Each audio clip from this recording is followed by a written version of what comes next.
Kita tengok pada kekuatan asid dan alkali. Okey, pertama sekali, kamu kena tahu asid dikategorikan pada dua, iaitu asid kuat dan asid lemah. Okey, pertama sekali kita tengok pada maksud.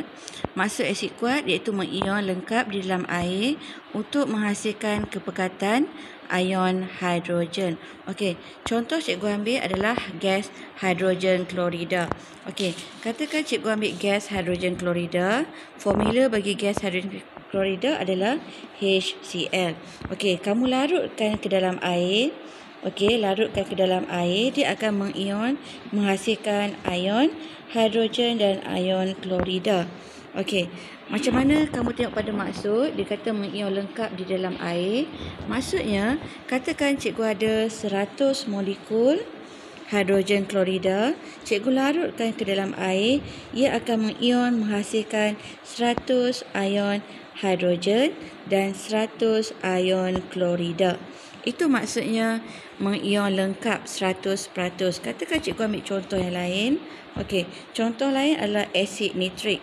Okey, asid nitrik HNO3.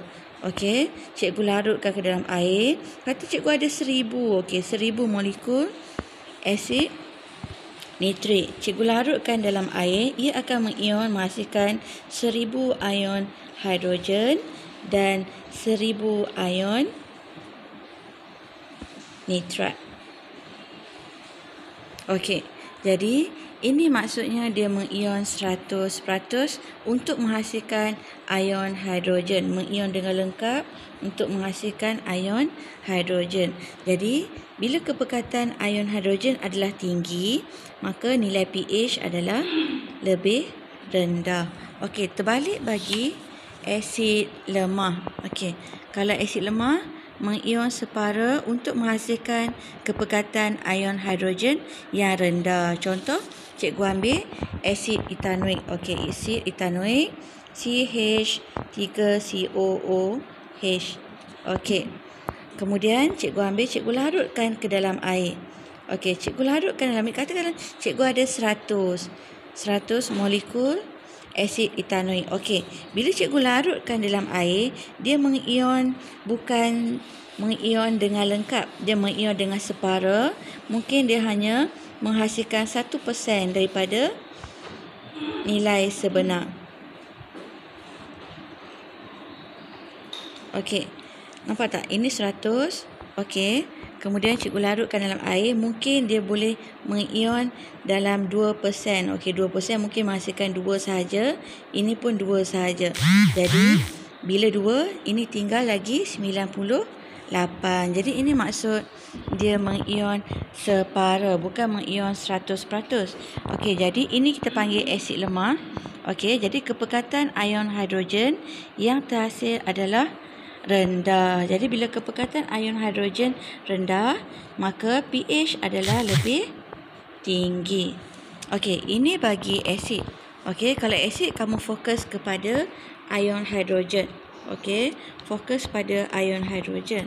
Tapi bagi alkali lemah, okey, alkali, tengok pada alkali. Alkali kuat dan alkali lemah. Sama juga konsep.